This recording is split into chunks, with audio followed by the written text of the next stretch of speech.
Boys கூட செய்யலாம். எங்க வீட்டுக்கு ஃப்ரெண்ட்ல ஒரு தம்பி இருக்கான், 6th படிக்கிறான். அந்த தம்பிக்கு யாரெல்லாம் 6th படிக்கிறீங்க பாய்ஸ்? கேர்ள்ஸ் யார் 6th?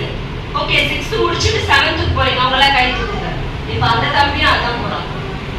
7th போறீங்களா? அந்த தம்பி நான் சொல்றேன் பாருங்க, ஸ்கூலுக்கு போயிட்டு வந்த உடனே அவன் ட்ரெஸ் அவனே துவச்சிக்கணும்.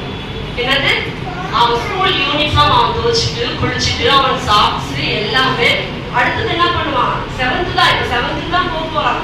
அடுத்தது வீடெல்லாம் பெருக்கி விடுவாங்க, அம்மா கடைக்கு அனுப்புவாங்க. நானும் பார்ப்பேன், ஆச்சரியமா இருக்கும். அந்த பையன் எல்லா வேலையும் என்ன பண்ணுவான், அழகா செய்வான். யாரெல்லாம் பாய்ஸ் செய்றீங்க உங்க அம்மா பார்த்து? வெரி குட், கிளாப் பண்ணி. சும்மா கையை தூக்கி